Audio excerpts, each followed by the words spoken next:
Namaste and greetings. I am Shweta Shankar, researcher at IMPRI, Impact and Policy Research Institute, Prabhav एवं नीति अनुसंधान संस्थान नई Delhi. Extend my warmest welcome to you all to IMPRI Web Policy Talk.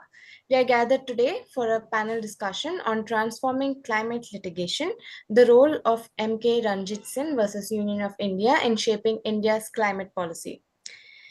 This discussion is organized by the IMPRI Center for Environment, Climate Change, and Sustainable Development as part of Web Policy Talk series. I welcome all of you to this enlightening deliberation and thank you for tuning into this discussion. Now, let me introduce the esteemed gathering. Our chair for the session is Mr. Ashish Kothari. He's the founder and member of Indian Environmental Group, Kalpavriksh, and a senior visiting fellow at IMPRI. We welcome you, sir. The distinguished panelists for the session are Ms. Shibani Ghosh, Advocate on Record, Supreme Court of India, and a visiting fellow Sustainable Futures Collaborative; Ms. Bhargavi S. Rao, who is an independent researcher and educator and an environment activist based in Bangalore, and she's also a visiting senior fellow at IMPRI. We have Advocate Lara Jasani, who is an independent law practice professional based in Mumbai and a human rights activist and member of People's Union for Civil Liberties. And Ms. Tulika Gupta, research analyst and coordinator at the Council on Energy, Environment and Water, New Delhi. Welcome to all. We look forward to learning from our esteemed gathering. Now, without any further ado, let us start the program. It is my honor and privilege to invite Mr. Ashish Kothari ji to start the program with the chair's opening remarks. Over to you, sir. Thank you, Shweta, and thank you, Arjun, Vaishali, and everybody else at IMPRI for this opportunity to discuss what certainly is a very interesting judgment with a lot of implications for the future of India in terms of climate and development and rights and so on. So I am by no means an expert either in law or in climate. I'm going to keep my opening remarks rather short because we have four people who are experienced and experts in their own fields, who will be giving us deep insights into this judgment. Just a few remarks, opening remarks from my side before turning it over to the four of them. So when I first read this, I think the morning after this judgment was delivered, because some of the headlines were climate as a fundamental right, and I was saying, oh wow, this sounds very exciting. And of course, there is a lot of interesting potential in this, which will come out in the deliberations with regard to the observation in the judgment that Article 9, the article on right to life, etc., should be extended to the right not to be adversely impacted by climate change. The language is interesting, and I'm sure our panelists will have something to say about that language also. But then when one read a little bit further into the judgment, both the potential and the possible, let's say, flaws or weaknesses or issues and problems with the judgment kind of appeared. And I have three or four comments on that. One is that it seemed as if in trying to balance the needs of the highly endangered species of bird, great Indian bustard in Western India and Rajasthan, and the need for us to deal with climate crises, the Supreme Court was making apparently a very balanced taking a balanced view of things and making a very balanced judgment. But if you dig deeper, this seems to be rather simplistic. Firstly, because the court's views on what is energy transition to deal with the climate crisis seems to be rather, if I was to be a bit harsh, rather superficial, where it simply says that we should not be extending coal, which I think is good, of course, but that we therefore need to get as fast as possible into solar and wind. And if that were the case, then certain habitats of the great Indian bustard may actually need to be taken over, but we will make sure that the core habitats are protected.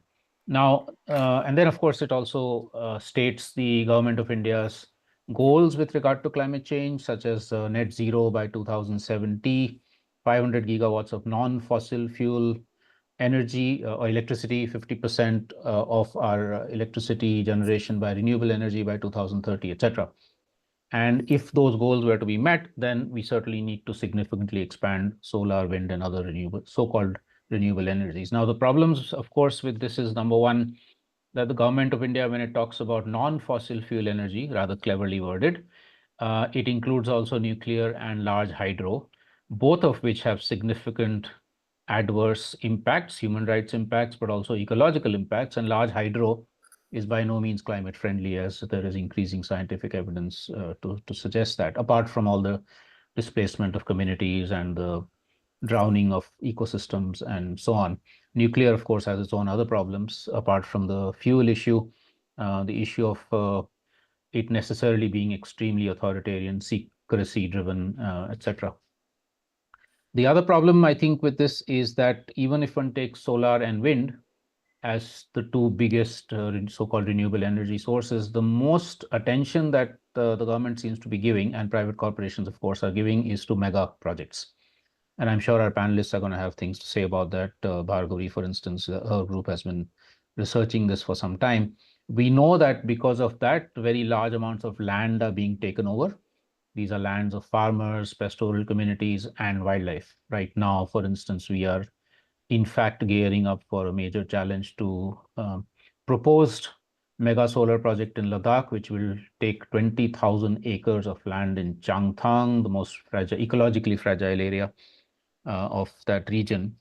And there are similar already set up or being proposed across the country. Wind, large wind has also been a huge problem in many parts of the country. So this attention to mega projects is another big question mark. We also know that regardless of whatever environmental impacts these projects have, in its own wisdom, the government of India has excluded them from the need for environmental impact, clearance, which means that there is no real, genuine environmental impact assessment done. And I'm actually, I don't know whether I should be surprised or not, but it is not a good sign that the government, that the Supreme Court has also not sought an environmental impact assessment in the solar and wind projects that it has said must be taken up post haste. And finally, two, three other points. Somewhere in the judgment, the Supreme Court also makes this rather interesting thing that renewable energy would be more accessible to the poor. And I'm not quite sure of the logic there. And again, maybe the panelists can comment on it, because if these are centralized, very large scale mega projects, they still need very large scale transmission. And in terms of accessibility to the poor, they probably have the same issues with regard to whether it's coal or nuclear or any other such thing. So why renewable energy should necessarily be more accessible to the poor is not something that's elaborated in the judgment, but they say that. And finally, of course, we know that though it's nice that the court has said that we should not be expanding coal, we know that the government of India is expanding coal. And this relates to a very, very large blind spot in our energy transition, which is that there is no questioning of demand. How much demand is justified? What about all the luxury demand that people like us, the rich, keep making? And also no focus on redistribution, where those of us who are overusing energy and those of the poor who don't have enough energy, there's no talk about how do we actually redistribute, which would then reduce the need for extra power stations or power generation. So these are all fundamental questions to the energy transition, and unfortunately the court's judgment does not go into it, and it therefore gives kind of a blank check to significant expansion of solar and wind and other so-called renewables and non-fossil fuel without asking these sorts of questions. And I also wonder that when it talks about not the adverse impacts of climate change being a violation of a fundamental right to life, and that's actually good, why it does not in the same thing say that, okay, displacement from mega solar is also a violation of a fundamental right, or other such things that this kind of energy transition is entailing. So I think these are some sort of crucial questions. Many of us could also then ask this thing: why has the court not gone into asking the government to look for fundamental alternatives, which includes things like, say, decentralized renewable energy, questioning energy or restraining energy demand, especially by the rich, looking at efficiency in various things, looking at things like the construction sector, the transportation sector, and the enormous wastage of energy, and also looking at the fact that energy is not just electricity, but also many, many other forms, and what does one do about that. Those are the sorts of alternatives that perhaps it could have asked to search for in order to really be able to balance wildlife conservation with the need to deal with the climate crisis. I have a few observations also about its use of selective use of international agreements, but maybe I'll come back to that later. I've already said enough. Okay, so with those opening remarks, I'm going to turn to our very exciting panel. For no other reason than simplicity, I'm going to go according to alphabet, the first language. And all four panelists are requested to make their opening remarks with like top headlines. You know, if you had 3 minutes or 4 minutes to explain to somebody what you thought was the exciting potential of or problem with this judgment, then what would be that top headline? So let's start with Bhargavi. Thank you, Ashish, and thank you, IMPRI, for this wonderful opportunity. I think the judgment is like a warrant for the extension of the Great Indian Buster. This, as you have already said, is going to open up RE projects across the Indian subcontinent on a steroid mode. As it is, we have encountered many challenges when it comes to local communities who have lost access to their land and livelihood. And it is putting them in a place where they will be unable to get back into a proper form, because the way land is being taken, I will speak a little later, is truly pushing them into intergenerational poverty. And just the transmission line from point A to point B, which is a habitat of this very important bird, was not going to resolve the climate crisis across the country. Because in the context of other energies, hydro, thermal, and various other things, it cannot happen at the place where it is used. Whereas solar and wind, to a large extent, can be generated at a place where it is needed. So transmission lines themselves are a huge problem when it comes to solar and wind. And this particular judgment definitely has also missed the opportunity of an ecocentric approach in the country, given that we had already had a few cases where the orders, particularly the Jallikattu case, or even the Ganga Yamuna case of Uttarakhand High Court, had set some trend to move towards an ecocentric approach. I was really looking forward to this particular judgment, and I was truly disappointed that it did not take that path. Thank you. I will stop here for now. Come back later. Thank you. Thanks, Bhargavi. A perfect example of what headline opening statement could be. Thanks, but we will come back to you on some of these issues so you can actually go deeper into them. Lara? You're on mute, I think. Thank you, Ashish. No, I tend to agree with Bhargavi in that. I think while the judgment recognizes the fundamental right to be free from adverse impacts of climate change, I think it just stops at that. And the entire approach that the judgment has taken, even by the manner in which it has dealt with the case that it had at hand of the GIB, has been to agree to relax restrictions which were put in place for environment protection in the name of renewable energy or just transition. So this is a very dangerous approach, and this approach being used in the future is going to have a potential to pit sustainable energy or renewable energy against environmental protection. And these are one of the main fears that we have as environmental advocates and environmentalists.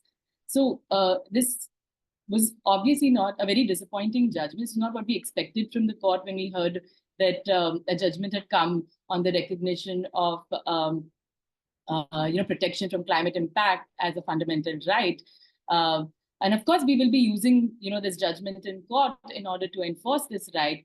But the fear that's come in is, what will the manner of enforcement be? Because if we see in all of these big public infrastructure projects, the government has taken a stand that these public infrastructure projects will lead to better connectivity, will lead to a lesser use of fossil fuels, will lead to lesser congestion, or will reduce carbon emissions. These have been some of the justifications that they have given in the project feasibility reports that are produced in court. And they have pushed projects, saying that there's a larger public purpose that it serves, and it also takes them towards renewable energy goals, or at least towards, reducing carbon emissions. But at the same time, we see the impact of these big infrastructure projects, not only in terms of displacement, but huge amounts of environmental habitats that are lost. Even in this case, the court did not deal with the very important fact of, why is GIB becoming critically endangered? Why is it becoming extinct? It is because of the loss of the habitat. And what have you done by way of this judgment to preserve the habitat? Again, comes into question. So this is a very dangerous approach that the court has taken, and we'll have to be very wary. Thank you, Lara. Thanks a lot. We will come back also, especially I think on the GIB, I probably want a little bit more from you and Bhargavi. Sorry for those who are listening in, sometimes we use acronyms. So the GIB is the Great Indian Bustard, the one of the most endangered species in the world. Okay, so let's go to Tulika. Sorry, Shibani. Sorry. I'm losing out on my alphabets now. Shibani, Thank you so much. Yeah, so I mean, in terms of choosing 2 or 3 points which I want to highlight from the judgment, and perhaps we could come back to this during the discussion as well. I think the first one would be the treatment of adaptation and resilience as an important part of climate change and climate change regulation going forward. If we look at renewable energy and the way that renewable energy comes into this judgment, it's very much a mitigation tool. About, we reduce our reliance on coal and all that. So it's about mitigation. The court at many places talks about adaptation. There are places where it says we need to make our vulnerable communities be in a position that they're able to adapt, we have to make them resilient. So in terms of using the right words, it's there. But then one wonders, where did the court go with it? Because if you're talking about Article 14, which was really the one, thing that stood out, that you're not only talking about Article 21, which is always there in, shouldn't say always, but Indian environmental jurisprudence often relies on the right to life under Article 21. And we have a very rich jurisprudence based on that. But Article 14 is fairly novel in that aspect. Now, Article 14 in climate change is perhaps its relevance is mostly in adaptation and resilience. It doesn't make much sense in mitigation. It is that people are differently affected, are likely to be differently affected by climate change. People are differently placed, gender issues, people who are forest communities, people living in Nicobar. So all of those things, the judgment kind of gets there, but then stops short. And therefore, given that we live in a country like India, which internationally, incidentally, has always said that, we will not take on mitigation commitments. We are going to press for adaptation resilience. They've talked about loss and damage. Then for the court to come out, fully in support, it's just a balance, clear lack of balance, which is unfortunate. And I feel it's a huge missed opportunity for the court to kind of push for adaptation resilience action. And an example, and therefore, when you don't prioritize habitat conservation, and we talk about GIB, we talk about the lesser Florican, but the truth is that if we had protected that massive spread of habitat, it would have meant a lot more than just those 2 birds. I mean, it would have been ecology. I mean, so many other species that are relevant. So there's one issue of adaptation and resilience, which I think was a massive aspect that the court could have pushed for, and it didn't. And it would have been very much in line with CBDRRC and India's international position. The second issue is, if the court has recognized this climate right, what kind of guidance does the court give for future climate litigation? It's true that climate litigation is on the rise, very much at the nascent stage. rights language is something that Indian climate litigation hasn't yet engaged with much, astonishingly enough. So this court can certainly, and this judgment, I'm sure as litigators, all of us are going to cite this particular judgment, try and make a good case. You know, I'm not, I mean, despite all of our reservations, we'll cite it. But the truth is, what kind of guidance does it give? Where, when there is a balancing exercise, the court doesn't really give us tools to decide which way to go. And I'll just leave with one example. Now, if there is a right against adverse impacts of climate change, if there is a question challenging a thermal power plant project proponent could well make a claim that the power I produce helps in cooling, which makes communities more comfortable in a heating environment. So this right that perhaps could go both ways then. And it's dangerous. I mean, I know Lara talked about, and Bhargavi did too, that how this is going to be a massive push for RE and almost without reason. But it's, and even as a litigation strategy, what kind of claims can be sought? What can be, you know, it's absurd if you're talking about a climate right that a thermal power plant can now use. And I, as a lawyer, I can make that argument. I think it's a fairly strong argument that I'm going to be making people more comfortable in a warming climate.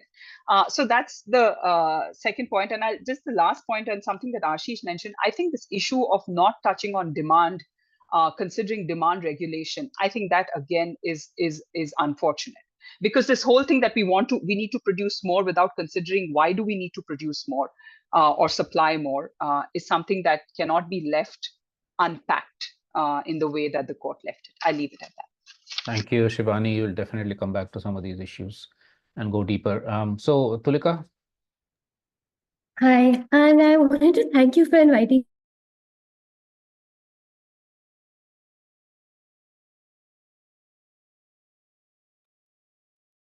Did we just lose Tulika, or is it only me who I can't hear? Yes. Her video is stuck. Can you hear me? Yeah, Yes. now, yes. So first, I would like to highlight three aspects of the judgment. First, I don't believe that the court has articulated a right against the adverse impacts of climate change. And while I would, of course, defer to the experts such as Shibani and Lara, I still would argue that the court has not articulated a right, because if you apply the inversion test, which was applied by the court in the state of Gujarat versus utility users in 2018, you'll see that, I mean, the inversion test essentially says that if you can separate the discussion, the obiter of the judgment, the discussion portions, from the ultimate decision, and the outcome would remain the same, then the discussion is not legally binding. Another time that the court has tried to separate ratio and obiter is in the case of Dalbir Singh. So in my opinion, in this particular case, the entire discussion on the right against the adverse impacts of climate change is part of the discussion portion of the judgment. And even I was unsure about this. So when I tried to clarify this, using the record of proceedings, where the court explicitly has issued an order saying that the operative portions of the judgment are only following para 63. So, and those portions don't talk at all about the right against the adverse impacts of climate change. Now, while as someone who has built a career or is trying to build a career in clean energy and climate, I would like for there to be a right against the adverse impacts of climate change. I believe that if tomorrow I were to approach the court and try to enforce that right, this argument of a ratio versus obiter is the first thing that I would have to address. So that's why I believe that the question of whether or not there has been a right, there has been an explicit articulation of a right, is to my mind questionable. The second thing I'd like to highlight is that even if there is a right, the court has not, even if there is a right, this whole idea of a dynamic interplay between protecting a critically endangered species and addressing climate change, conservation versus sustainable development. I mean, the way that the court has articulated it, like Shibani said, it leaves very limited clarity on what that remedy would be. So if tomorrow, say, the residents of, the residents of the Great Nicobar Island were to claim that developmental projects in that region were, would adversely impact their right against the adverse impacts of climate change, then it would be difficult to say how that right would be enforced. So ultimately, I believe that the only way for us to get clarity on any of these, on whether or not there is a right and what the scope of that right would be, and what India's position on the right against the adverse impacts of climate change needs to be articulated by the legislature. I think in some of your articles you've discussed, I mean, Shibani, I think, and Lara have all discussed the other countries that have actually put in legislation regarding climate change. So, for instance, the UK is focused on a more emissions reduction perspective, whereas other countries have a different perspective. It's sort of the emissions versus the conservation and environmental protection perspectives. I think that decision has to be taken by the legislature. And if we let the court sort of pull us in different directions, we are not holding our legislators accountable and asking them to really articulate what India stands for in this regard. So that's thank you. Thanks a lot. Thanks, Tulika. I think, and I'm glad you mentioned Nicobar, because as we all know right now, the government of India is pushing through a rather, I mean, it's such a crazily stupid project that it's almost laughable if it weren't for the fact that it's extremely tragic. 130 square kilometers of pristine evergreen rainforest, habitat of two threatened Adivasi or scheduled tribe populations, and much more. And it's interesting actually that the judgment specifically mentions Nicobari tribes. And I think some of us are trying to see how we can maybe even use that in our arguments against the proposed project in the Nicobar. So, okay, so I think we've got some really fantastic points already coming in from all four of you. Let's go a bit deeper into some of them. And then, of course, you'll all have time. If I miss out on some of the important points in my questions, then please just jump in later on. So firstly, let's take a very quick look at the Great Indian Bustard itself. It's not necessarily a climate issue. It is also a climate issue, of course, but I think Bhargavi and Lara both said that this does not really help to balance, or let's say, to actually protect the GIB, the Great Indian Bustard. So maybe if you can just quickly elaborate on that, Bhargavi and Lara, on why you think that actually the Great Indian Bustard may not be protected by this judgment. And then we'll come back to the climate and energy issues. Yeah, thanks, Ashish. So I would like to take all of you and the audience to a case that Environment Support Group had filed and fought at the National Green Tribunal at the Southern Bench. This case was about the diversion of 10,000 plus acres of grasslands in central Karnataka to create the Science City.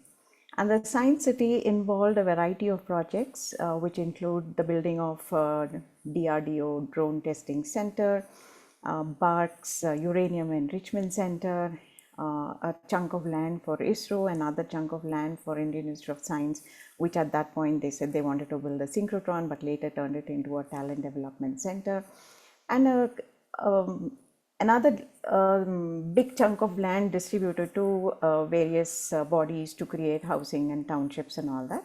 And among that was 1,000 acres to a private entity called Sagittor Ventures to set up a solar park. So at that time, in this particular petition, we had brought in enough material to the court to show that solar parks are not devoid of ecological and environmental impacts. We had researched through the existing scientific literature at that time. We had also brought in a lot of affidavits from leading scientists of the country who were researching on open natural ecosystems. One of them who I can think of is Abhi from ITRI, Abhibanak Tamim from ITRI. Then I think it was also Dr. Ullas Karant, Dr. Choksi, then I think also Dr. Sharat Chandra Lele. All of them had given enough evidence and affidavits and enough stuff to show that grasslands are very key. And this chunk of grasslands was home to the Great Indian Bustard, the black buck, and the lesser florican, all of which are in Schedule 1.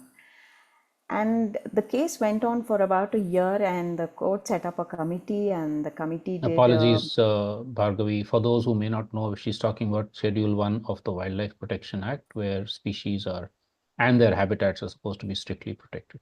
Sorry, go ahead. Yeah, thank you.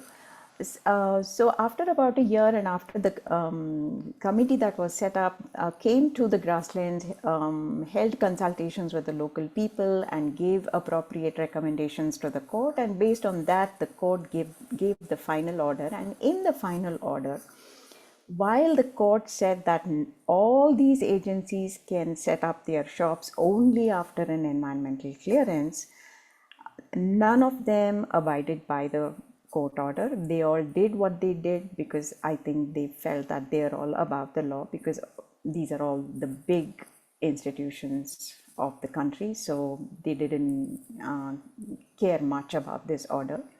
The second thing, there are about 8 or 10 points. I will not go into each of them. The second thing that the court had said was that since this area is recognized as a habitat of the Great Indian Bustard, it has asked the government of Karnataka to come out with a state action plan at that point of time. This was exactly August 2014 when the judgment came. It's been 10 years now. The government of Karnataka did nothing about the action plan, state action plan for the Great Indian Bustard. And another point was it asked the Ministry of Environment and Forest and Climate Change to go and revisit the decision of having removed solar parks from the purview of environmental clearances. Because this whole removal of solar parks was based on a simple office memorandum. But again, MOEF and CC did very little about it, and it has continued to hold the position that RE projects are benign, they don't cause any pollution, so they don't need an AC. As a result, what has happened is, the Science City came up.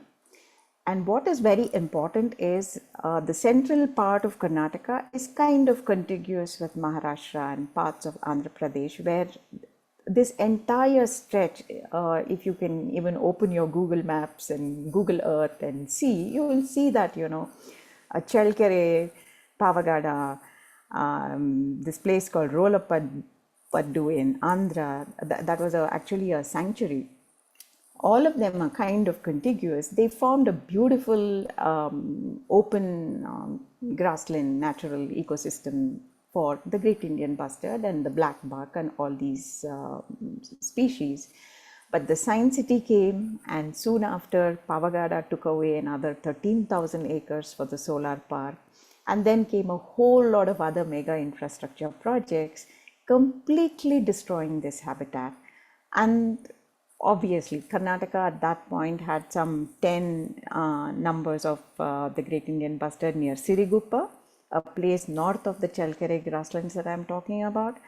And last week's newspaper reported that there are only 2 Great Indian Bustards left in Karnataka. 2 years back, newspaper reports said that Andhra Pradesh had lost all of its Great Indian Bustard. In this context, what is very appalling is the fact that such a case has already been fought in the country, and the court has already given a certain direction, and the concerned agencies have not done anything about it. And a case like this is completely forgotten at the Supreme Court level. And there is no coordination, there is no going back into your law books and things like that. And this was also a case that was systematically fought. If it had not been for my colleague Leo Saldana, who fought this tooth and nail at the NGT, bringing in all the scientific evidence in support of the Great Indian Bustard's habitat, and also in terms of the solar parks causing ecological damage. And also I should mention the efforts of the lawyer T. Mohan, who represented ESG. Leo fought as a party in person. Then we also had Clifton Rosario, who fought representing the local communities of the region. And all three of them did an amazing job. Unfortunately, again, our court procedures probably don't have the notes and the arguments all documented very well, that today you can pull out all of that and show it to the people of the country that these points had been argued. As somebody who has been through all the hearings for that 1.5 years, I think they were the finest arguments ever made in support of the habitats of these animals. Today it is Great Indian Bustard, but what happened in Assam with the Mikirbamuni Solar Park, it's elephant territory there. So this case will give leeway to panchayats to give no objection certificates, for water resource departments to give no objection certificates, for forest departments to give no objection certificates, for setting up of all kinds of renewable energy parks. So today, tomorrow, we will also have waste to energy projects coming about anywhere and everywhere, and forest departments will be forced to give no NOC, saying that, oh, Supreme Court has said this, so they have to give. So this is the fear I have, and thanks for your patience. Thanks, Bhargavi. Actually, you already kind of answered a second question I had to you, which is a little bit of elaboration on the impacts of these mega so-called renewable energy projects, where you already given some. Maybe later on you can also add some more. But Lara, would you like to comment on this, on either of these, like impacts of mega projects of this kind, but also specifically the Great Indian Bustard? No, I think Bhargavi has actually covered a lot about the GIB, and they were invested in the case. But one thing that I want to add is that the Supreme Court judgment proceeds on the basis that that we have a very strict policy in place in terms for environmental protection. In fact, it lists down the laws that we have in place. It also talks about how several schemes have been brought about by the government, and in that it also includes the carbon credit program and several other schemes. And it also talks about it also proceeds on the basis that these laws are sufficient for the protection of the environment in a sense, and that is where I think the biggest fault lies. What Bhargavi also explained, that in spite of judgments being passed by the courts, there has been very poor implementation. Even when the law was in place, there has been very poor implementation. But one of the biggest problems has been that in the last decade, we have seen a complete dilution of the environmental policy. And as such, our environmental policy is not protecting the environment or the natural resource. There has been bypassing of public consultation process in granting of any of these clearances to projects. And here I'm talking about the thermal projects, I'm talking about mineral benefaction industry, we are talking about all of them. There have been huge exemptions that have been granted from going through the EIA process in its 4-stage process that has been provided under EIA notification. Also, we have seen that there has been a huge amount of dilution in the forest-related laws, and one of the biggest things that in the GIB case, now coming back to it, is one of the prayers that had been made in the original petition was for the protection of grasslands, which are the habitats of the GIB. And not looking into that, I think, was one of the which actually shows the bent of the Supreme Court. The grasslands, in fact, have been really under danger under the schemes that have been brought about by the government. And most of the grasslands are shown as wastelands. The entire green credit program was based on taking over of grasslands and using them for very faulty afforestation, or for earning green credits by companies when they actually divest or divert forests. So this is a really huge problem. The entire process of greenwashing that is already taking place through policy has been furthered by the Supreme Court. So that's where I feel that we don't see anyway the protection of GIB, but we are also not seeing any kind of environment protection happening through this judgment, especially. The only thing I think that the Supreme Court has done is to say that protection from climate change is a or impact of climate change. Protection from climate change is a fundamental right protected under Article 14 and Article 21. And apart from that, it is done exactly the opposite in terms of environment protection. So I think that's where that's the crux of the judgment. That's where I'm very bothered with it. And yeah, I mean, we discuss it further now. Yeah. Thanks, Lara. And I think I'm going to come back to you and some of the others on the whole issue of implementation and dilution. But before we do that, also given that Tulika is actually saying that it probably is not a new right because it's not in the operational parts of the judgment, it's in the discussion part. And I think a number of you, maybe all of you, have also said, at least in the articles that I read, that one thing that's absolutely essential after this is for there to be comprehensive legislation or a series of legislations and policy on climate. So let me go there, and then we can come back to the issue of implementation again after this. So I want to ask Tulika, I think in one of your articles you mentioned about this and said something about the laws in Chile and Uganda as possible examples of where not to go or where to go. So if you could maybe elaborate a bit on that. And Shibani, I think you mentioned Kenya as a possible example. So if you could just, both of you, elaborate on what you would mean, what is the potential for a comprehensive legislation or series of legislations emerging from this judgment, and what would that or what should that contain? So let's start with Tulika. So in terms of what the kind of legislation that umbrella legislation on the climate that should ideally, in my view, be put forth is something that balances the need for clean energy with the need for environmental conservation. I think that addressing climate change needs clean energy. It's not like we can do it without clean energy. We can't do it with coal for sure. So there has to be some alternative source of energy. In the beginning, you had mentioned two questions. You said that why is it that the court believes that renewable energy would be more accessible to the poor? And why is the government focused on large-scale projects? I think I can answer that separately as to why that may be the case. But broadly, I think that the government needs to articulate how these rights would be balanced and create a clear implementation framework for environmental impact assessments. I don't believe that clean energy projects should be free of them.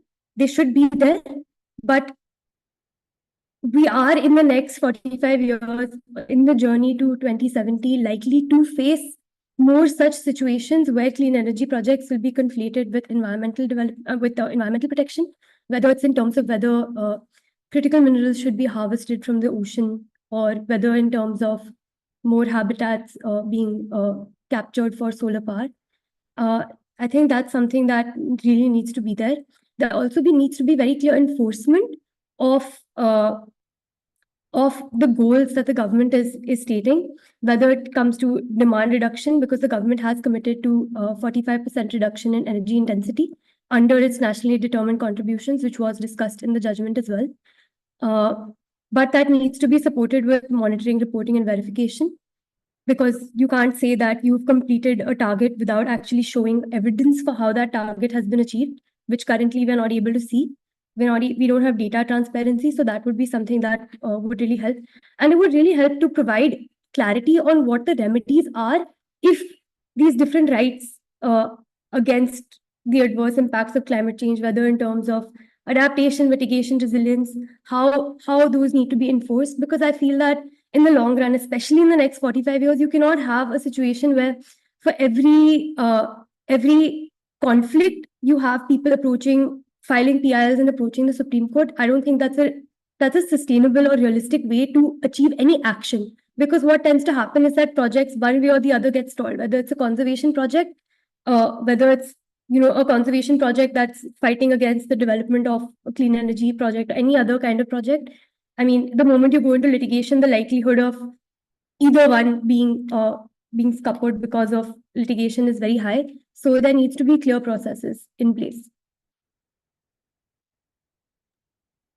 Thank you, Tulika. Can you just very quickly in a minute or two talk about Chile and Uganda, because those were examples now. So what is in their laws which we can use or should not use?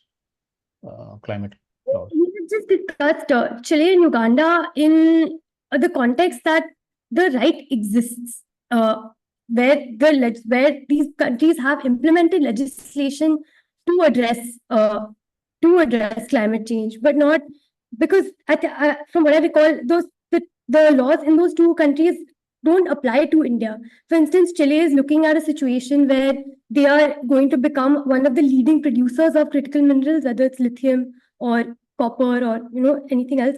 So the kind of legislation that they have would prioritize their in their desire to become a net exporter of energy, whereas Uganda has a very different priority. So I don't think that those are necessarily examples that we should try and learn from. Okay, thanks. Shibani? Yeah, thank you. So yes, the reason why we have been talking about me along with other colleagues, Professor Navroz Dubash, Aditya Pillai, we've written about this as well. We've been talking about climate law for some time, and then the Ranjitsinh judgment kind of reinvigorated us to talk about it more, because if you're going to have three people sitting in the Supreme Court and trying to unpack these kind of very complicated issues of balancing, that's, as in fact Tulik also mentioned, that's not an advisable way to go forward. And in fact, if we look at the judgment, finally what does the court do? It rolls back the restriction of the earlier judgment and it sets up an expert committee. So if the court is all the time going to look out for experts in the domain, then perhaps it's not the court's job to do this. And we need a way to do this, and it cannot be an ad hoc process. It has to be something which has some democratic accountability. There has to be transparency reporting. So yes, climate law is something that we have been thinking about. Now, in terms of what a climate law for India could look like, we've given it a bit of thought. One thing is that we cannot go down the route that many developed countries have gone. For instance, the United Kingdom, where the focus is very much on emissions. The truth is India's carbon emissions are likely to grow. And we have requirements. So perhaps our law then has to look at slightly differently and tailor it to a developing country context, such as Kenya, South Africa, where we then focus on adaptation and resilience, because that is, while not at all, not looking at mitigation, that's not something that we are proposing, but we need to keep the focus on resilience, adaptation. We are also suggesting that a law of this nature, if it were to come about, cannot be something, certainly not at this stage, which is regulatory. It has to be something that's enabling, because given the nature of the climate problem, we at this stage at least have to facilitate coordination, knowledge sharing, knowledge building, kind of getting our communities together, learning from them. It cannot be top down, which is something that the South African law also isn't, because they have set up kind of institutional capacity starting from the lowest level of administration. So thinking of climate law in that terms, which is tailored to the Indian context. And in the Indian context, we have few other kind of specific things. Firstly, our federalism. So we can't forget that we have a very strong federal structure in place. Issues such as public health, buildings, many of our sources of emissions is not something the center could ideally legislate on. And a lot of the institutional capacity is also at the state level. So to then assume that a central law can come in and resolve all the problems would also be perhaps ill-advised. And the second thing is we already have a lot of sectoral legislations. So let's not try and reinvent the wheel on everything. Perhaps things need to go in parallel, an umbrella legislation which is more about facilitating, knowledge sharing, building participatory processes, but also, I mean, looking at coal, looking at other sources, industries, which are all sources of emissions, kind of those sectoral laws also need to kind of come in at the center as well as at the state level as well. And as I said, that it has to be kind of tailored to the Indian context. And really the idea is, and I have to say this, I mean, many of us who work in this space probably felt that these issues shouldn't go to court, whether it's the Supreme Court or any other judicial forum as well, that these are issues that have to be democratic, through a democratic process have to be resolved. We cannot have unelected members who admittedly don't have expertise in this area resolve this. And the way the courtroom is set up, it is it is set up for cherry picking. It is set up for people, an adversarial setup that one party will come and say this, the other party will come and say this, and the judges are forced to choose between those because no one came and told them of the fifth jurisdiction. So, it's, and Ashish, you mentioned this in the beginning about why they chose those jurisdictions. Come to think of it, the outcome of those three cases that the court refers to has no relevance. I mean, it's just randomly picked up three cases. It's welcome because it shows the openness of the court to engage with international or foreign jurisdictions. It's important in an evolving context. Climate is complex. It's not easy. But it does this, and then how did it move from there to how did it affect its final decision making is not clear. But I'll stop here for now. Thanks, Shibani. Just on these international laws, but I don't know if we'll be able to come back to that point. What struck me was absolutely what you're saying. It's very cherry picking. So they've selected two or three or whatever of these global things and said India needs to follow those. But for instance, it ignores the Declaration on Human Rights, the Declaration on Indigenous Rights, the many parts of the Biodiversity Convention, which actually talk about much more balanced approaches, rights-based approaches. The Rights of Nature Declaration, of the UN, but also many other countries. So there's a whole bunch of things which it kind of either doesn't know about or chooses to ignore. And that makes it very problematic in many ways. But I mean, this is a point, maybe later on we can come back to it. I just wanted to mention that. I want to go back to, supposing we do get a comprehensive legislation or changes in existing legislations which are relevant to this. So we don't, obviously one law, like you said, cannot deal with all of this. But suppose we do get that. In a situation where we've seen that the commercial and profit-making and power-hungry dominant forces that we have in India and elsewhere in the world are very easily able to ignore laws.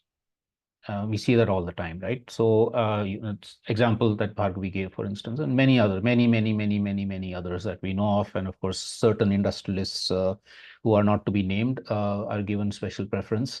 So, in that situation, obviously, it's not enough to have law.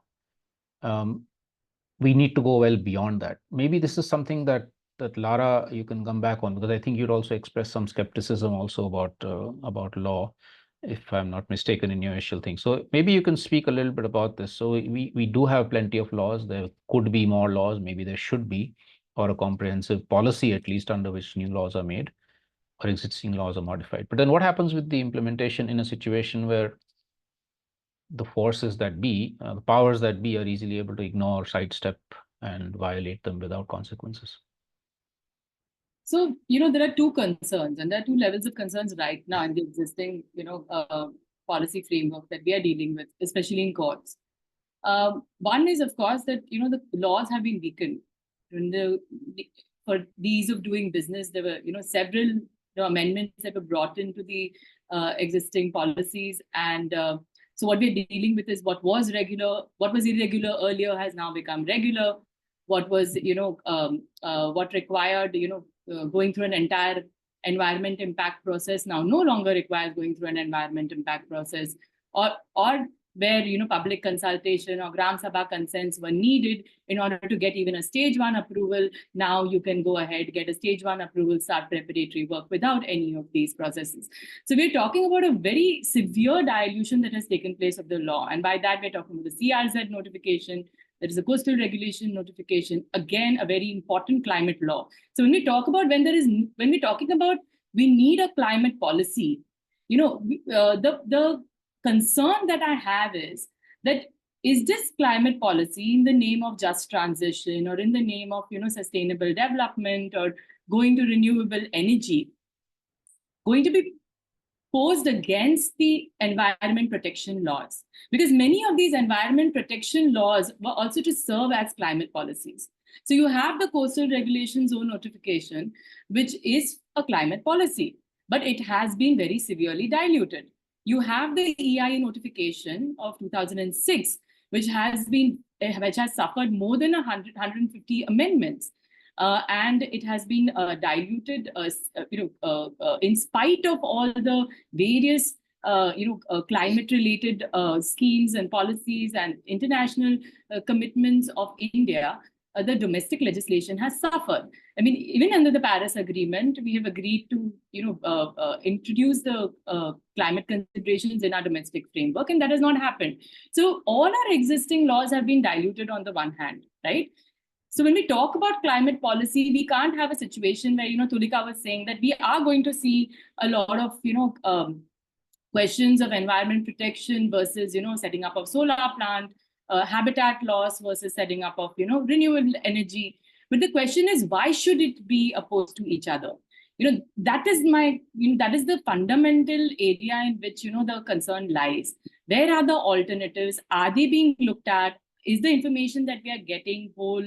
Are feasibility studies that we are getting just using climate language, or are they actually looking into climate considerations? So at many levels, apart from the policy issues, we have all of these various considerations at the stage, before law comes into place, at the regulation stage itself, at the monitoring stage itself, at the compliance stage itself, at the implementation stage itself, where there is a lot of greenwashing that takes place. So it's not just about the policy, but it is about the manner in which the policy is also being implemented. That is a huge area of concern. So when we talk about climate policy, we will have to talk about the dilutions that have taken place. How do we get our laws back? That is one of the first things that we're looking at. The validity of an environmental clearance has been doubled under the existing laws. And this is in spite of the fact that we've had technological advancements. Even all these international covenants talk about these technological advancements that are supposed to be climate friendly, but we are still, construction time has reduced. So technically, the time to construct projects, the time to put the projects into motion has reduced, but we are seeing that the validity of environmental clearances have increased. This is only to ensure that the climate considerations are not looked at for an extended period of time. You don't have to go for fresh clearances. You don't have to go through the entire process again. So this is at a time when the climate is also rapidly changing. So these are really when we look at a climate policy, again, we'll have to look at that. The second part is implementation itself, the way in which the entire administrative machinery functions, whether it is the Ministry of Environment, Forest, or whether it is a Pollution Control Board, whether it is the state authority, whether it is a district authority. What is the manner in which these bodies are functioning? We have seen very low rejections now. There was a time when there would, environmental clearances would not be granted, and that you had industries, complaining about how there are hurdles. That's how the single window clearance came in. But right now, we are not seeing any rejections taking place. All forest clearances were granted. The forest diversion is taking place rapidly, right? So the kind of language that is being used in these environment impact assessment reports, again, where there has been a lot of a lot of climate language that has creeped into many of these documents, and they become justification for allowing these projects. So it's a complete cover up, a complete sham process that takes place in the name of obtaining environmental clearances. So these are very critical questions that have come in. If you're looking at actually protecting the environment and looking at climate action, we will have to look at how the domestic framework is actually progressing. Another point that was made by Shibani was that we're not just talking about the central laws, right? We're also talking about how development control regulations in different cities are framed. We're talking about how the development plans are coming into place. We're talking about how the coastal zone management plans are coming into place, how many areas are getting de-reserved from being a natural area, how many of areas are being de-reserved from being a no development zone. So we'll have to bring all of them into sync right now, because all these policies are disjoint. We are not seeing implementation happen at every level. And even when policies come in, they are mainly paper policies. Even this judgment coming in and deciding that, okay, we have a right, is going to be a paper policy unless it actually translates into laws at a local level, regulations at a local level, and a regulatory system that is functioning.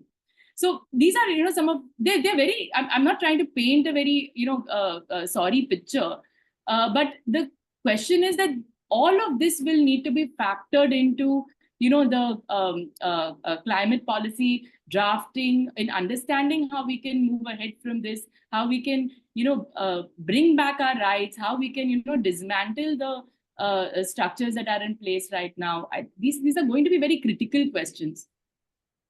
Thanks, Lara. I'm going to come back. I want a question on adaptation that we should address, and then I'm going to come back to the issue of what are the alternatives, which deals with some of the sorts of issues you're talking about, but also on the issue of federalism, because I think we need, obviously, and this is something I'm sure you'll all agree on, we need to go well beyond center and state and look at the empowerment of local communities, which is still very, very inadequate. But I'll come back to both of these things. Before that, Shibani and anybody else would like to, how do we deal with adaptation in a much more comprehensive way? What are the adaptation issues which emerge, obviously, not just from this judgment, but everything that's happening in the climate crisis? And how can we deal with them? So, sorry, I Bhargavi, think please go ahead. Yeah, she raised her hand, sir. Yeah, sure, go ahead. Yeah, so I think in the context of adaptation, again, it was the courts that, directed all the states to come out with their own state action plans to address climate change and get them approved by the Minister of Environment and Forest and Climate Change. All the plans were a very top-down approach involving a lot of technology and again involving a lot of industrial input. I cannot think of any one plan that came ground up. The most vulnerable in any city are the Paura Karmikas, the solid waste workers, the taxi drivers, the domestic helps, the sex workers, the LGBTQ community. These are sections of society who are largely ignored, and it is they who bear the brunt of climate change. First, they will not have proper housing, they will not have proper access to clean drinking water, they will not have access to healthy food, they are far away from healthcare, their children can't access a good education. So these are some of the very crucial factors when it comes to climate action plans. And cities are forgetting the fact that these people even exist. Most of the plans that are made are, like I said, top-down approach and largely based on technology. So that needs to change. And I think city after city has to go down to the ward level. Unfortunately, the 73rd, 74th Amendment has not been implemented, but that is where we need to go back. The drawing board has to start there. And if every ward can have a climate action plan based on the vulnerable communities who exist in that ward, where they live, whether they are living in low-lying areas, what kind of lakes exist in tanks or lakes exist in that area, what kind of encroachments have happened, speaking from Bangalore, because all our lakes have been frothing, fuming, or overflowing when it rains. So starting things from there is very important, and that needs to be built into the policy. Yeah, thank you. Thanks, Bhargavi. And everybody, please feel free to jump in like Bhargavi did. So just, because I'm only pointing to some people, but of course others will have things to say. Shibani, go ahead. So I had two examples in mind. One actually came from Ashish, what you said, and actually the discussion, grasslands. Now, actually, grasslands are supposed to be fantastic natural carbon sinks, right? So I think as that's a mitigation and adaptation point. I think this whole approach of devaluing habitat conservation, looking only at keystone species, which also we don't do very well. But I think that has to change. And I'm sounding like an optimist, which I'm not. But at some level, the adaptation has to start thinking about all of this, because it's so important given where our communities, particularly vulnerable communities, now are situated. Lara, at your point on the leniency in the laws and dilution of the laws is very well taken, particularly in the forest area. And I think that is something that we really need to push back on, because protecting our forests and our natural habitats, I think, will really go a long way in making our communities, local communities, much put them on a stronger footing to face what is going to come for them. So perhaps that kind of backstopping the dilution of the law. I mean, forget about making them stronger, but at least not to ensure that they don't dilute. The second example that comes to mind is actually heat action plans. And there's a lot of work that has now started. My colleague Aditya has started doing some work, and across the country, we are seeing several heat action plans from cities as well as states. And it's crucial. I mean, just looking at so many cities now, reeling under the impact of heat, and many of these plants are at nascent stages, and therefore I think it's a great opportunity to people who are able to contribute to this process.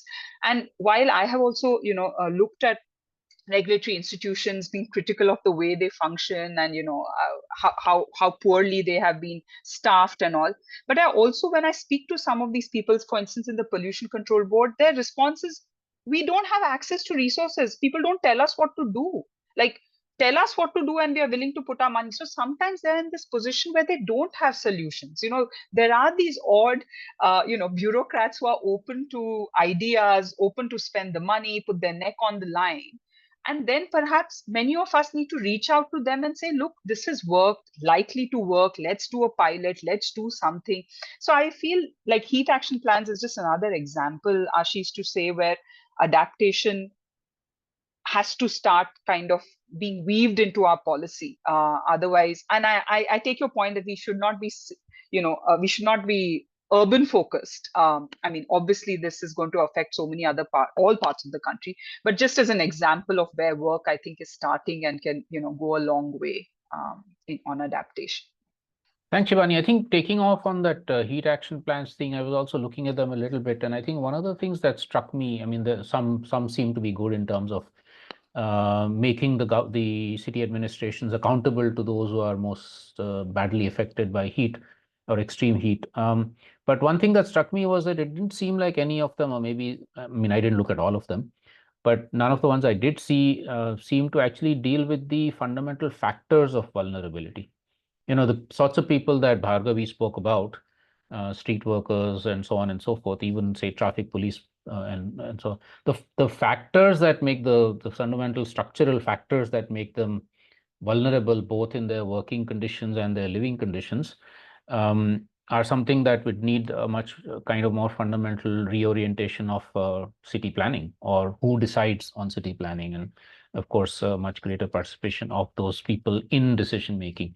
So that's something that I found was lacking, and a lot of the effort was in terms of either charity that the governments will provide for those who are going to be badly affected, or technological solutions, all of which are important, but we obviously need to go deeper. And that brings me to this question. So a couple of more questions, and then we're going to also start addressing some of what there's been a few questions and points from the audience. So I think we're all kind of agreed that we do need more fundamental transformations if we want to really tackle the climate crisis from many points of view, including the most vulnerable and including wildlife, which is also very vulnerable.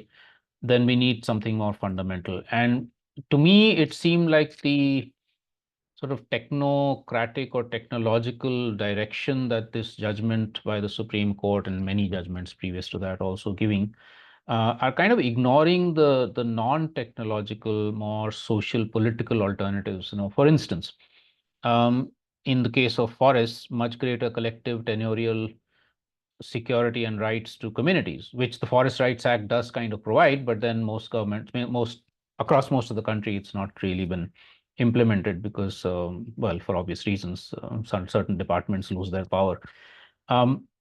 Or, for instance, land rights to small-scale women farmers who are doing the most incredible job producing food with no chemicals, with their own seeds, ecologically friendly, climate friendly, etc., without being called climate smart, which is a whole other ball game. Or urban wetlands, which I think Bhargavi you mentioned, or Shibani you mentioned. So the sorts of more, what should I say? Those which require more socio-political, cultural transformations and economic transformations, which would be approaches also to deal with the climate crisis, seem to be missing. I mean, certainly in this judgment, but also missing from any of the climate action plans that at least that I've seen. So any of you would like, and I think Bhargav, you mentioned the need for more ecocentric things, and I mentioned rights of nature, for instance. So any of you would like to jump in on that? What are the more fundamental alternatives that, yeah, Bhargav, again, yes, so see, if we go back to NAPCC and its 8 missions, there's a National Solar Mission, then the Mission on Sustainable Habitat, the Water Mission, then the National Mission for Sustaining the Himalayan Ecosystem, then Strategic Knowledge for Climate Change, then there is a Green India Mission, and then this Mission for Sustainable Agriculture. All of the focus has been only on the solar mission. Very little attention to the rest of it. City after city is having a major water crisis. Habitat is a major challenge again, sustainable habitat, because we know the poor today are being evicted everywhere and anywhere in the name of beautification projects, and there is no plan B for them. When it comes to the strategic knowledge itself, do we even see our municipalities talking about climate change and how they want to address it, while city after city is also signing up for the Paris Climate Accord? Bangalore did in 2021, but they really don't know what they signed up for, because we don't see any ground level planning, for instance. Then in the name of Green India Mission, unfortunately, I was referring to the grasslands earlier in the talk. The same grasslands had 3,000 acres of land that was the grassland that was left, and the court very clearly said that those 3,000 acres have to be protected for posterity. But in the name of Green India Mission, that land was given to some religious institution to plant trees. Then in the name of sustainable agriculture, very recently the biofortified seeds have been released. I am fearing that if it is some kind of GM seeds that is getting a backdoor entry, I hope I'm wrong. So, why all the attention only for the solar mission among the 8 other missions was something I just wanted to talk about. Thank you. Anybody else want to respond to this? Lara, go ahead. Yeah. No, when we see the Mumbai Climate Action Plan, for instance, right, it talks about, it talks about the virtues of, public infrastructure. It talks about public transport. It talks about, several, adaptation measures as well. At the same time, it also factors in all the infrastructure development that is taking place in Bombay, which is multiple infrastructure projects, from freeways to coastal roads to, big flyovers and everything that are taking place simultaneously in Bombay, and and contributing to the cumulative load of the city. So we see a big dichotomy between what is happening and what is written in these climate action plans. So the whole question is that these climate action plans shouldn't just become another, a paper formality or a greenwashing measure. And that's one of the biggest fears I have. One is these climate action plans are not even enforceable. They're not legally enforceable. They're only providing a framework or a sort of a plan to the local authority as to how it should proceed in terms of the challenges of climate change. But at the same time, it promotes the same developmental model, and our challenge is to this developmental model. And I know I'm coming back to it again and again, but it's at the crux of the matter here. In all of these, these climate action plans are of no use unless there are restrictions in place, unless there is a moratorium on certain kinds of development, unless there is a moratorium on taking away environmentally protected, ecologically protected habitats in the name of green energy or in the name of any kind of land grab. Unless there is protection of rights of Adivasis, these climate action plans are of no use. Unless in Bombay's context, it factors in the protection of the coastal areas and the rights of fisher folks. So there is a huge sort of a dichotomy between what is happening in terms of the regulations that are there actually for protection and these climate action plans and the kind of mechanisms they propose. Because most of these climate action plans are proposing to work within the developmental framework. We need different kind of climate action plan is basically what I also wanted to put. And even when we talk about, the kind of, we need a mindset shift, right? And that mindset shift, I think, is not coming through any of these policies. So we need more of, and this is why I feel it's very important for us to not just depend on policy. We need a climate consciousness and a climate movement. And that is something that we all also need to work for as advocates. We will not be able to rely on policy because I don't see the intent of the government in trying to bring in climate friendly policy. Thanks, Lara. Tulika, yes. I think from what I've heard today and from what I've heard for many years while talking to different groups of people who work in the climate space in different contexts, whether it's in clean energy, whether it's in activism, I think what we need for a really robust climate legislation that addresses the concerns of different stakeholders is philosophical consensus. I think we come at this problem from multiple different perspectives. Some people come to it from a perspective of having fought for the enforcement of environmental protection laws for many decades, and having seen that that these laws are not being enforced and they're continuously being breached, and perhaps in some senses a newer generation who's trying to build a career in climate or trying to build this vision for what their lives will be like in 2070.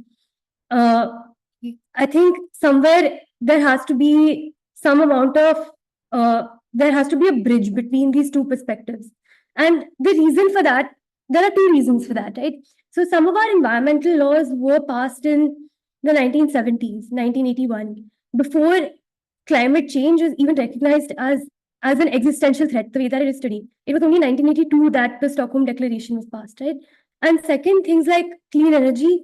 So just as an example, if India is to meet all of its energy needs from solar energy using current technologies, which is our solar PV, etc., it will require 5% of our land mass. Now, if you're looking at using 5% of your land mass using current technologies to create this clean energy world, there will definitely be conflicts. So how do we approach that conflict? And that's something that a climate legislation for India needs to sort of address. And the only way for us to address multiple different types of concerns is to have this philosophical consensus, which lays out a vision for what different groups of stakeholders want for a more climate friendly future for India. And when it comes to environmental integration, whether in our cities, whether in terms of adaptation and resilience, whether in terms of the way that we design our heat action plans, or in terms of the way that we design our resilience plans, like what's happening right now is India is in this tricky position where we are trying to attract investment. So say investment for nature-based solutions. We're trying to attract investment for clean energy. We're trying to attract investment based on definitions that we don't really have control over, based on ideas that we don't really decide. Unless we lay out a vision for ourselves, we will be stuck trying to fit into someone else's definition of what constitutes, what is good for the climate. And the only way that I personally feel that we can get there is by pushing for philosophical consensus, by having more of these conversations and trying to find common ground, so that whether it's this government, any other government, there is a clear articulation of what a strong climate legislation could look like that addresses different aspects of the problem. Thanks, Tulika. I think this is going to bring me to the last point or question that I want to raise here and then turn it over also to the audience, which is that I think in everything that all of you are talking about, one thing that seems to be absolutely essential is what is the role of communities on the ground, those who feel the biggest impacts of the climate crisis, development projects, solar projects, whatever it is. It's people like you and me are not that badly affected as those who are, Adivasi communities, fisher communities, small scale farmers, pastoralists, and so on. And when we're talking about mindset shift away from, say, the current models of development, maybe even the currently dominant models of conservation, I mean, we just heard last week the shocking news that the National Tiger Conservation Authority wants the displacement of, 40 lakh or something like people from within tiger reserves. I mean, we still have that colonial mindset of what conservation is.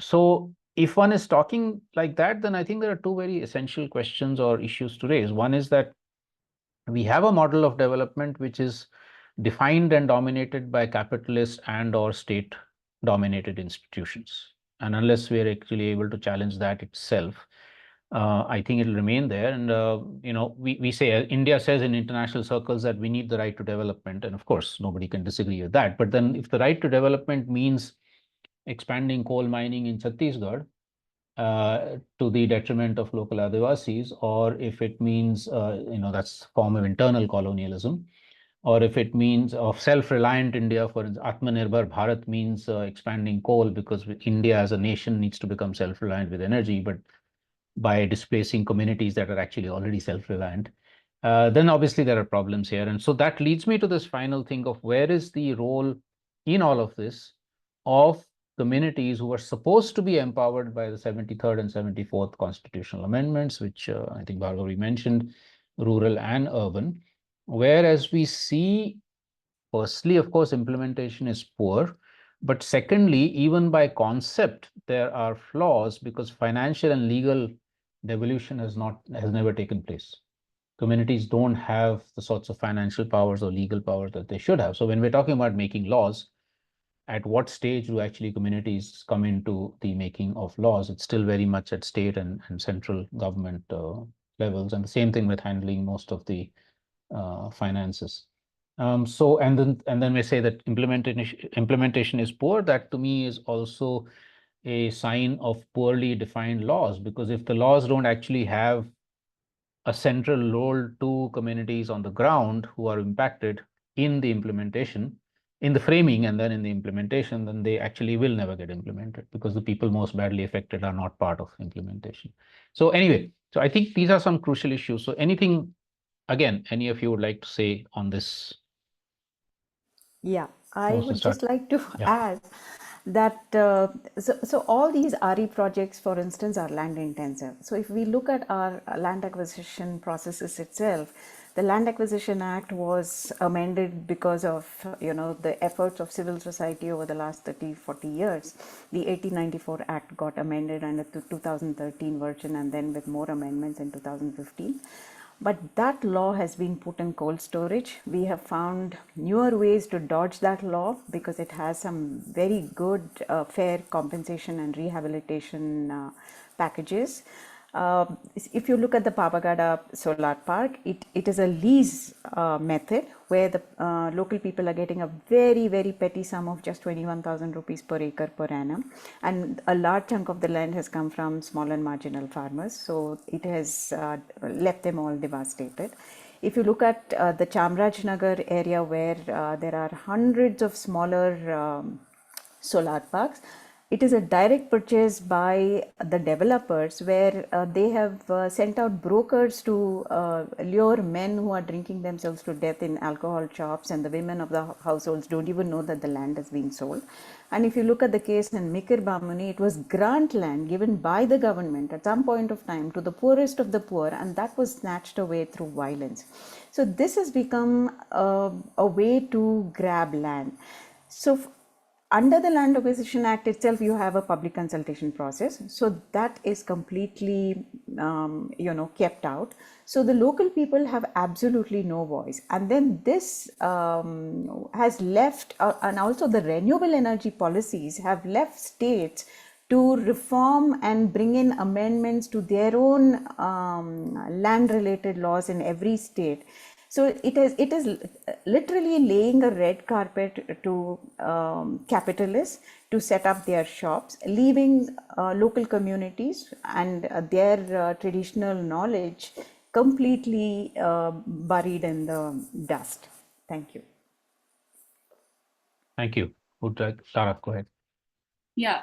No, I second what Bhargavi is saying, and this has been our experiences in most of these cases. The first is, of course, that there has been a shift away from the Land Acquisition Act, And there have been two levels of changes that we've seen. One is the state amendments that have come in states like, Rajasthan, Gujarat. Several states have come up with amendments where they have, taken away the requirement of the social impact assessment. Many of the protections under the land acquisition laws itself have been removed for several industries, including infrastructure industries as well. So that's one level. The second is to not go for Land Acquisition Act at all, and to go for direct sale agreements. And there is this entire force fraud, luring, there has been a lot of, these, not just these brokers, but even also with the men in the families that, Bhargavi spoke about, who enter into agreements and give off their lands. And later on, the entire family is left in a very impoverished state. So it's a really, tragic story as we see of how the land grab is taking place. But the question that you asked, specifically about the role that the communities are playing in the decision-making process. Now that role has substantially reduced because of the kind of amendments that are brought into law, which I've already spoken about: the bypassing of the public consultation procedure, Gram Sabha consents, and also in the lawmaking process itself, when the notifications, most of the environmental laws are by way of a notification. So it's extremely easy to amend it. So one of our very critical, suggestions not just a suggestion, but a demand of advocates, environmental activists has been that we need a law in place, and just, environmental law by way of notifications, like we have the EIA notification, CRZ notification, and so on and so forth, is, really pliant. It is very easy to amend these laws. It is very easy to dilute these laws. There is no parliamentary process that is followed in doing that. But most importantly, even where these amendment notifications are passed, the public comments and suggestions process is bypassed with in public interest. All these laws are shown as urgent, and then they are passed. So public consultation at the lawmaking process is completely absent in today's day. And there again, where there are specific projects, again the public consultation is not available. At the second level, there is no mechanism by which local communities can actually access the Ministry of Environment and Forest or the, state authorities. There is no, way in which they can complain to them or that their grievances can be taken. There's no procedure that, the laws provide for, which enables the community in terms of a grievance redressal mechanism or in terms of a complaints mechanism. So again, there is a huge lacuna. So the communities are left with no option but to opt for litigation. Now, again, coming to litigation, and that's, I think, again, a very important thing that we need to discuss, and how the litigations are actually going for the community. We have, when the high courts have not been, entertaining all kinds of litigations. They are very restricted in the kind of litigations that they entertain, also because of the existence of the National Green Tribunals under the NGT Act of 2010. But the NGT itself was rendered, completely ineffectual for a period of three and a half years until, from 2017 until, I think the middle of 2020. And members were not, really appointed. There were no appointments that were taking place. There were, huge number of vacancies in the zonal benches. This was also taken before the Supreme Court. And after that, the revival of the NGT and the NGT zonal benches has been very poor. So we are not seeing that kind of, lawmaking coming through the judgments. We are not seeing that kind of intervention for the communities taking place at the NGT level. So this is a really sad situation as far as the communities is concerned. And one of our central demands has to be to bring back the public consultation process, to bring back the, FPIC, bring back the rights of the communities in the decision-making process. And that has to be central to whatever demand we make on climate policy as well. Thanks, Laura. Tulika, Shibani, any quick words on this? I have some words, but not on communities' involvement. So Tulika, if you wanted to come in on that, I'm happy to hold my thoughts.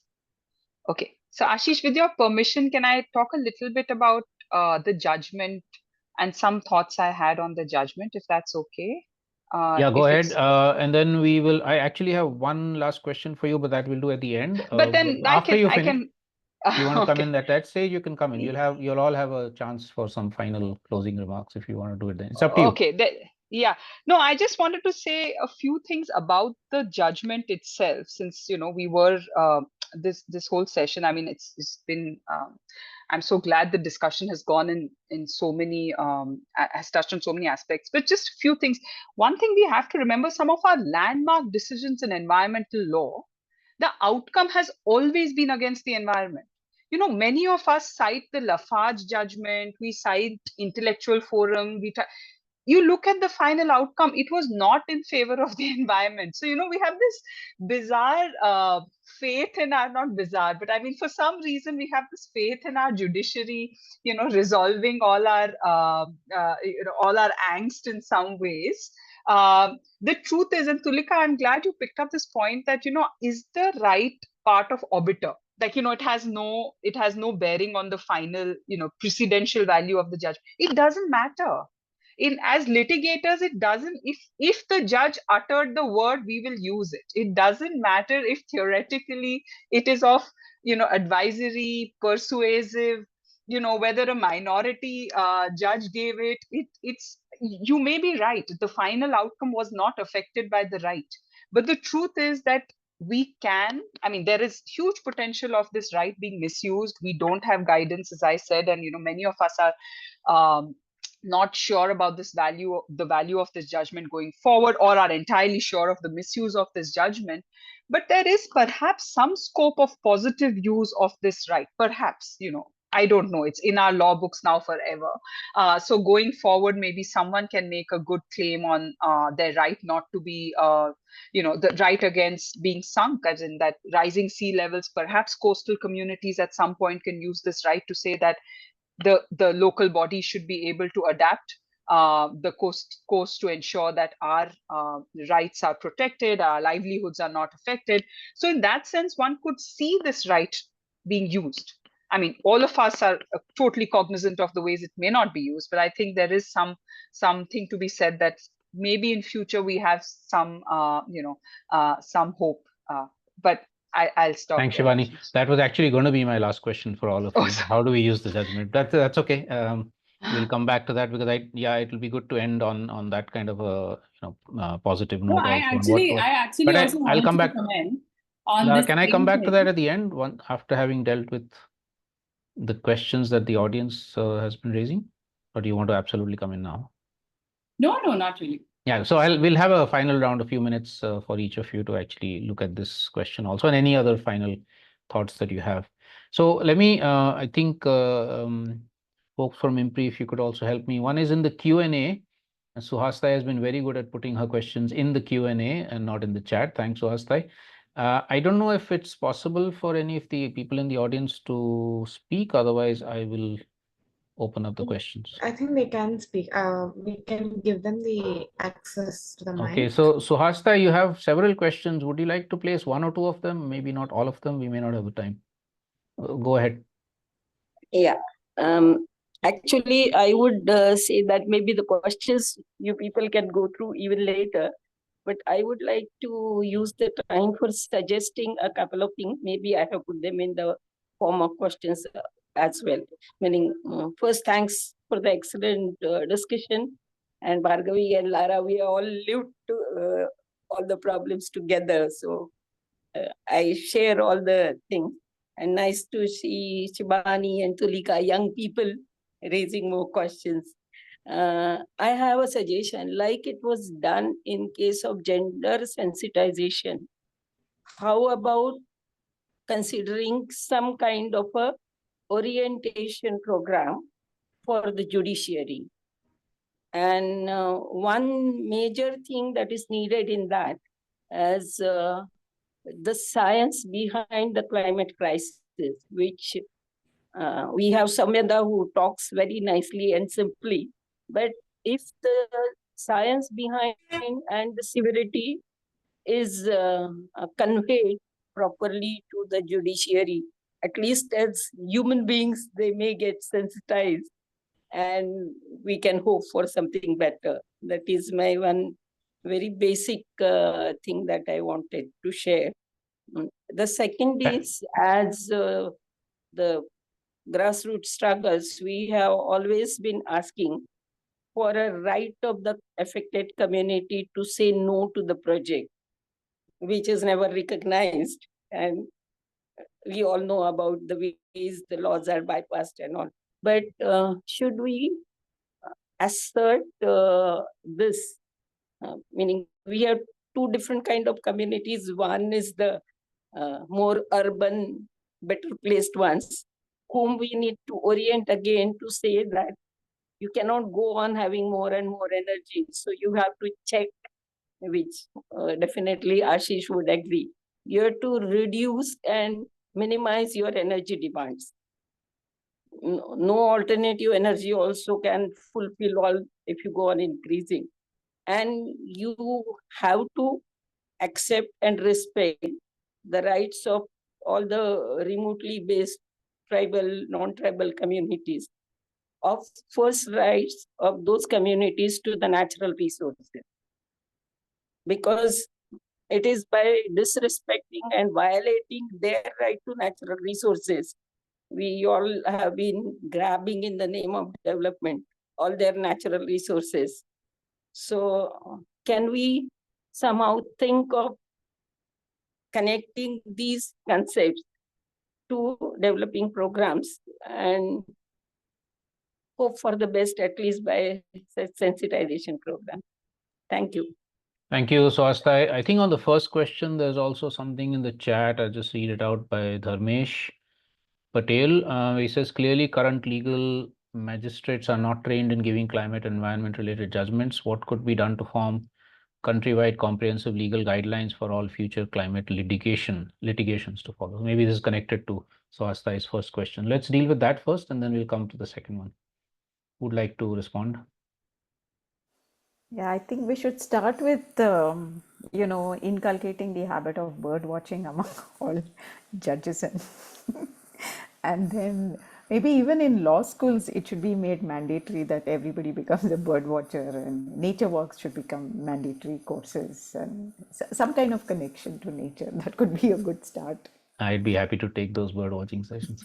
Okay, who else wants to respond to that one on training, orientation, etc.? Tulika, yeah. Not on training and orientation, because I don't believe that judges should be the ones deciding on policy on the basis of their interpretation of science or somebody who's interpreting it for them. I don't think that's their mandate or their remit. But in terms of reducing energy demand in urban centers, so there was this whole life idea that came out last year, which talked about lifestyles for environment, which was pushed a lot by the government. And the idea was to talk about ways in which people can reduce their overall resource and energy consumption. I think a lot of these ideas are there, and they're very piecemeal. Like they talk, about very limited types of reducing energy demand reduction. And maybe my approach is a bit technocentric for this discussion, but there are a lot of innovations that are actually coming out now. I actually look a lot at energy technology and the kind of different innovations that India could perhaps prioritize in the future. And there are many technological innovations that are coming in that can help reduce overall energy demand from city centers, whether it's in terms of changing the way that we heat or cool buildings, whether it's in terms of making our existing energy more efficient, whether it's in terms of changing the way in which we produce solar and wind power, so that perhaps the emphasis need not be so much on large-scale power plants in the future, but on more decentralized power. For that, we need different kinds of legislative change. We need things like that. We need power market legislation that permits decentralized power production in a different way. I mean, there are all these exciting innovations that are out there, but it's difficult to get them into the country because we don't have access to the technology, we don't have access to the resources. And at the same time, we are in this chase against China where we're trying to, catch up with them. So there are solutions that are technological and non-technological, but it's a matter of articulating how to balance out the two and what that might look like for an urban center. Thanks. Shibani, are you ready? Yeah, go ahead. Yeah. I think it's a great point about having our judiciary being more kind of aware of what's out there, the signs, the options, kind of what's in the balance. But I think we also have to be aware of the fact that it's an adversarial system. So it's not just the judges, it has to be the whole legal fraternity, which has to be, and therefore Bhargavi's point that from law school only start bird watching, I think is, we have to catch them all young. But I think that's a point well taken. But in that sense, I think judgments like this have that softer value of bringing these issues in the conversation. It may not be in the way that all of us who are fighting the larger fight of renewable energy, land acquisition, there I see the limitations of the judgment. But honestly, you see the fact that once Justice Chandrachud has started talking about this, we will see all other judges, somehow there's a completely unconnected case with Andhra Pradesh Forest Act, which has Supreme Court judges talking about and citing this judgment. It is not connected, but they are citing it. So I'm saying these kind of things will seep in, perhaps in the beginning in unconnected, irrelevant, unreasonable ways. But I think, down at some point, public trust doctrine and all now is kind of getting fleshed out. So I think apart from these awareness sensitization programs, the National Judicial Academy, state judicial academies can take the lead, and legal fraternity also has to take some responsibility. I think this judgment and many others like this could play a role, I would say, and leave the definition of role kind of open. Yeah. If I may add a couple of more points. Ashish? Yeah, go ahead. Quickly, because we're actually now I think just to add to this, a little bit more of experiential exposures, because there is always this gap. To those of us who do science, we don't understand law, and those of us who do law don't necessarily understand science. And given the kind of cases ESD has been fighting in court, be it the waste issue or the lake issue, explaining science and navigating those areas have been extremely difficult, and some of the cases of ESD has gone on for like a decade now. But in the waste management issue, we managed to get the judges to come and see the landfill themselves. That was a pivotal point. And in case of the biopiracy case, I was amazed at the fact that at that time the CJI in Karnataka was Vikramjit Sen, and the first thing he said looking at the petition was that you people should be protesting outside the US embassy because they have not signed the CBD. So even before coming to court, go and protest there. So that is the kind of, training and exposure and experiential exposures that they need. I just wanted to add that. Thank you.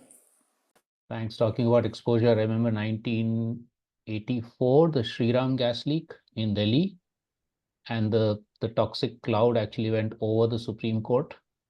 And the very next day, the case that MC Mehta had filed 6 months before actually got taken up. So various different kinds of exposure might help. Okay, Lara, yes, go ahead. And then I'm going to come to, I think there's one or two other questions in the chat which I can deal with. Go ahead, Lara. No, I also think there's a huge need for education among the judges, because they are not really abreast with, climate related issues. They're not also aware of, the situation on ground. They don't understand how these laws are playing out on ground. They don't know the local laws, very well. So there is a huge gap in terms of the kind of knowledge that they have, and there's very limited amount of time that they give to litigators also to fill this gap. So education through the court process itself is not really happening. So there is a need for more of these these sensitization or refresher programs with judges, and I don't think they're happening really, or they're not happening through environmental experts who are working on the ground, who are working with communities, and who are invested in these issues at a local level. So there is a need to bring that into conversation in the courts and to somehow bridge that gap. The other thing also that another point that was made was on the judgment itself and the manner in which we can use it. I already, shared my skepticism about the judgment and how it can be a tool for greenwashing and how it might pave the way for more of, more of environmental destruction, habitat destruction in the name of, green energy. And our whole concern is we all know that we need just transition. We need transition to renewable energies, but it has to happen in a just, fair, and equitable way. It has to happen by protecting the environment and protecting the rights of indigenous communities. That has to be at the crux of this transition. And that's not the manner in which transition is playing out. And that is not the manner in which investment for this transition is coming in. There's the focus is not right now on phasing out, the focus is on land grab. So how this judgment will actually play out, I'm not so sure about. But of course, like Shibani said, we will be using it in courts. We will be using it to assert this right in different contexts, and especially in the context of climate impact, because that's where, this judgment comes in. So where there is, where there is climate impact, where we are invoking disaster management laws, we are going to be using this judgment, is how I foresee it happening. But the concern is, will it backfire? I think it's going to be used far more by project proponents. I think it's going to be used far more by the state. I think it's going to be used far more by the energy sector. So that is where I think the concern lies. Thanks, Lara. And I think that's where the issue that Suhasta and some of you have also raised about free, prior, and informed consent of the communities on the ground, which we don't yet actually have, except to some extent under the Forest Rights Act, where in fact that's one of the where people have gained collective forest rights. They are at least able to resist both people power, but also legal power over the forest, governance over the forest. So we need much more of that. And I would say actually, in some way, free, prior, informed consent also of nature. Who's asking the species on the ground, right? And I think in that sense, the rights of nature discourse, even though it's somewhat limited in terms of legal thing, is interesting and important, including, say, the High Court judgment in the Uttarakhand High Court judgment on Ganga and Yamuna, which also could much more significantly be misused than properly used. But maybe those are things where we can kind of dig deeper and see how we can actually truly be giving powers to those on the ground, human and non-human, that are badly affected. There's one, and I'm going to come back to this last round from all of you, but there's one question by an anonymous attendee, if any of you wants to address that. Given that the focus is largely on economic growth and development, what is the kind of mindset shift that we would be requiring to achieve this philosophical consensus, which I think Tulika had mentioned. But beyond that, at the risk of using this word, what would be the incentive for government entities and other stakeholders to shift their focus to climate and environment? Very big question. I think perhaps we need another 2-hour session on this, but any quick responses from any of you? And then Dharmesh has said, what would be the role of data on climate change in our country in building good cases in climate litigation? So perhaps one or two of you can just quickly respond to these. Yes, Lara, go ahead. This is the first one. I think the incentive will have to be a political one. It will only come through public pressure on the ground. So I think I'm very clear about that, because otherwise the only incentive they have is coming from the capitalists. It's a developmental economic incentive. So, and that's how the political will is shaped right now. So if we want to change that, it will have to be a political threat that we give, and it will have to come through public pressure.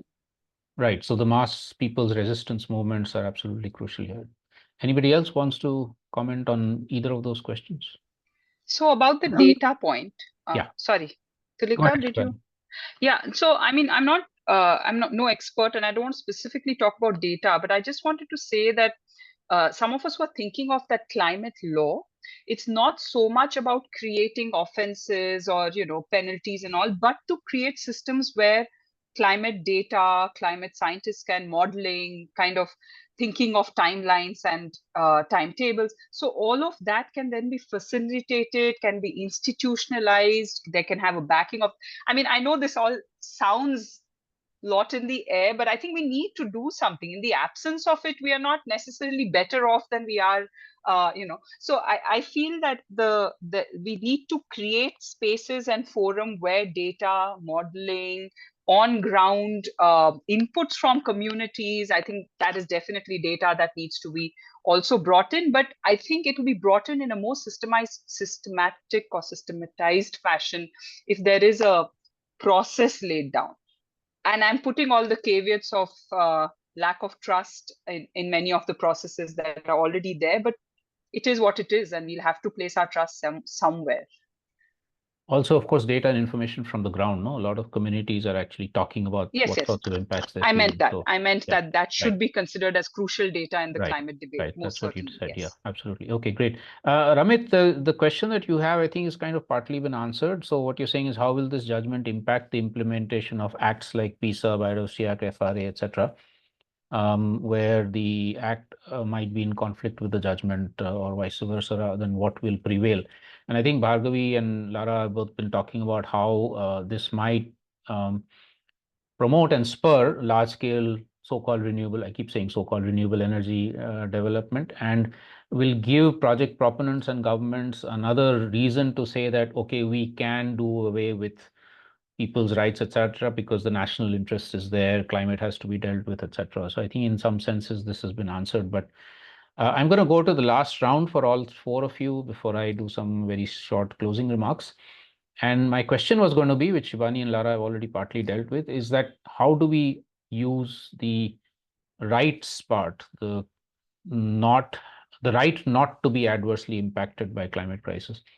How do we further use that in any of the work that we're doing? So brief answers from all four of you. Let me go the reverse direction now. Tulika, you want to start? I think I'd like to go last on this one. I'd really like to hear what everyone else has to say. All right. Shibani? Yeah, so I mean, of course, I've already said that I think communities can use this right to demand action from the state. Incidentally, the judgment also identifies the state as the primary entity responsible to ensure that this right is not violated. So I think one vulnerable communities such as those living on the coast can say rising sea levels and you should take action. But I'm also thinking this can definitely come in the regulatory challenges, all the challenges on environmental clearances, forest clearances, wildlife, diversion or denotification of wildlife sanctuaries and so all of these legal challenges that are already there.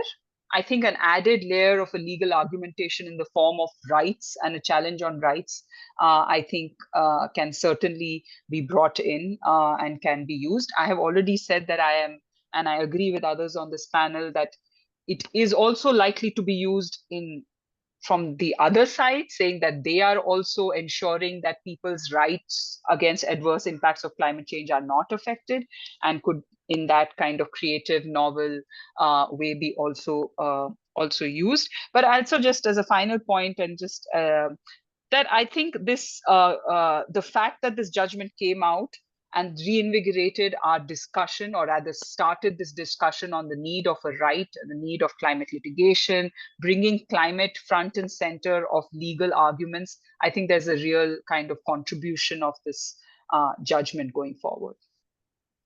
Thanks, Lara. Thanks, Shibani. Sorry, Lara. Yeah, I think it's going to, I've already told you, my reservations about, how this judgment will be used. But about more than about how it will be used, I think it is about who it will be used by. So I think that those reservations have already culled out.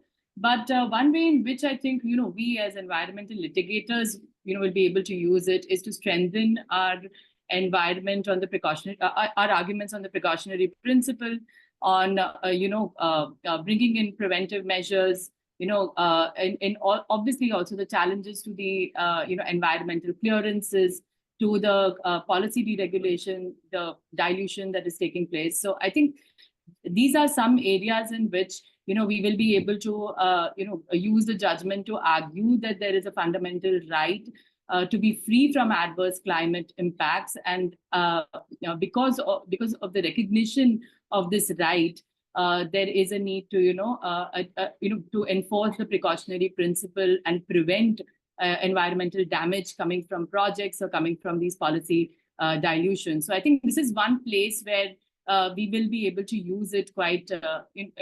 I don't know if it will be an effective use, but it will definitely be a use in our regular litigation.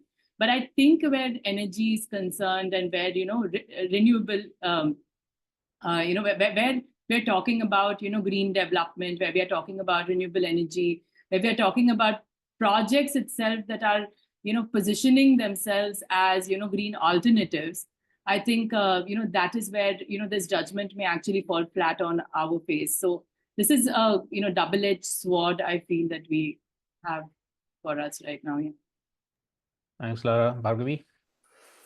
Yeah, so I think, see, first of all, communities are being displaced because of climate change. It reminds me of a little anecdote from Kerala where we were talking to law college students in a workshop on climate change, and one student shared her personal story where she couldn't get loan for her education based on the house that they were living in, because the bank said that your house will be submerged due to climate change, so we cannot take that as collateral. So as it is, we have communities facing these kind of challenges, and on top of it, if this particular judgment is going to be quoted and used and misused, and also the kind of policies that are coming out as it is based on the renewable energy policies, I think people will be displaced from their lands and livelihoods. That will again push them towards the impacts of climate change. So they will be, like Lara said, a double-edged sword. They will, face the brunt of it in either way.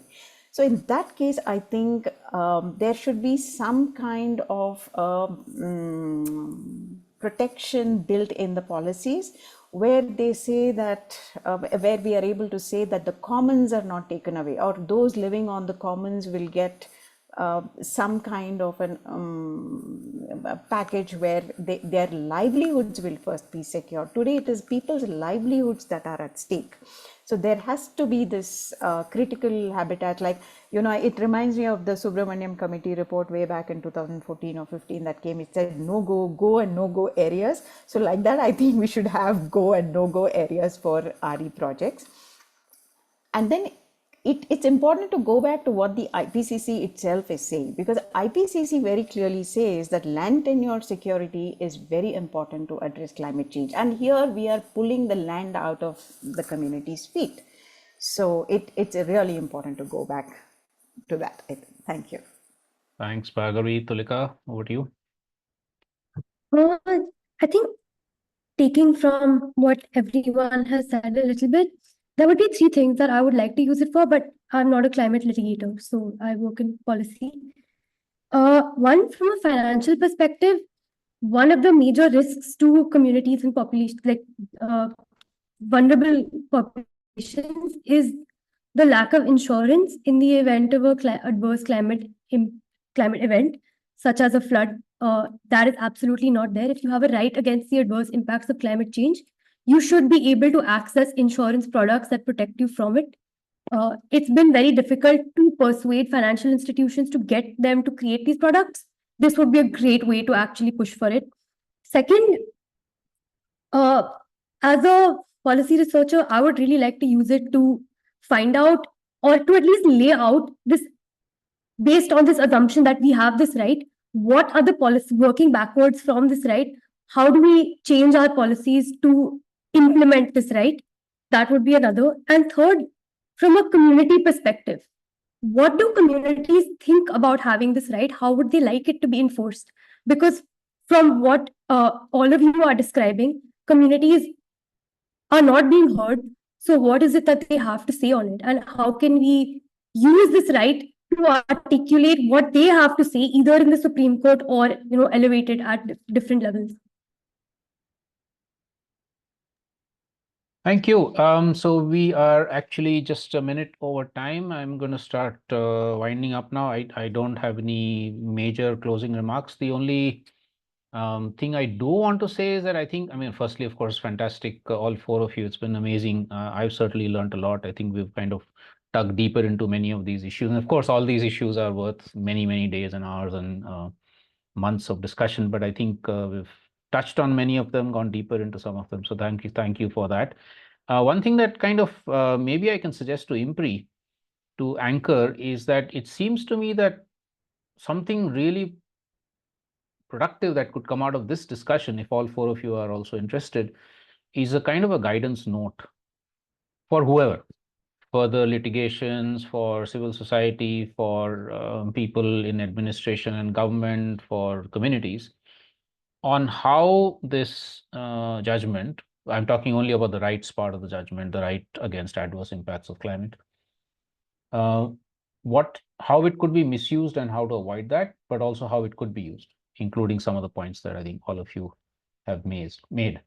If we can bring out I mean, obviously not like a PhD, but like a 10, 12 page document which lays some of this out, whatever we all agree on, it seems to me it might be of great use to a lot of people.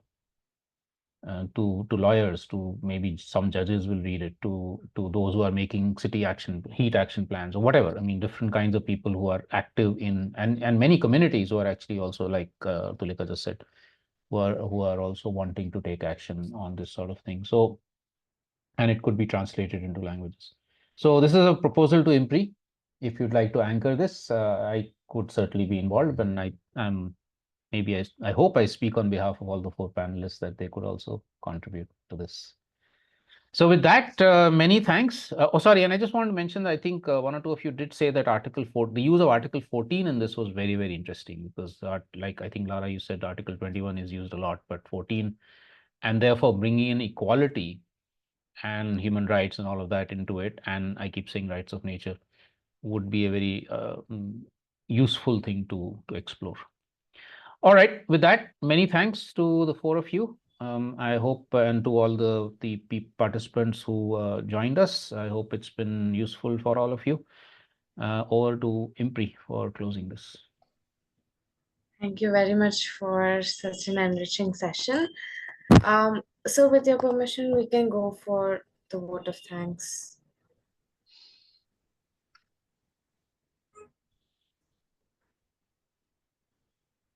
Ashish, sir? Oh, I had already handed over to you, so it's all. Okay, It's all all right. Okay. Yeah. Sorry, I didn't realize you're asking me. Thank you very much.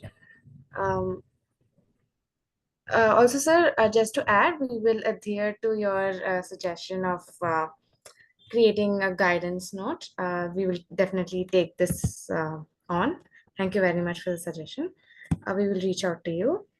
And so as we come to the end of the session today, I, Shweta, researcher at IMPRI, Impact and Policy Research Institute, would like to propose the formal vote of thanks. On behalf of IMPRI, Center for Environment, Climate Change and Sustainable Development, I would like to thank all of you for attending today's deliberation, a panel discussion on transforming climate litigation, the role of MK Ranjitsinh versus Union of India in shaping India's climate policy.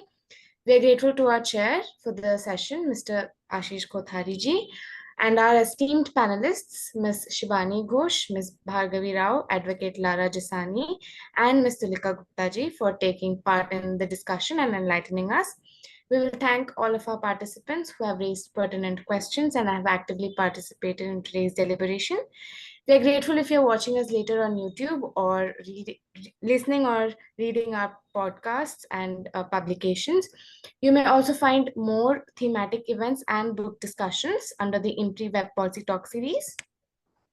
And we hope you continue to join in future to our IMPRI Web Policy Talk and Web Policy Learning. Wishing you a good evening. Thank you very much. Thank you. Thank you all. Thanks a lot. Thank you. Thank you. Night.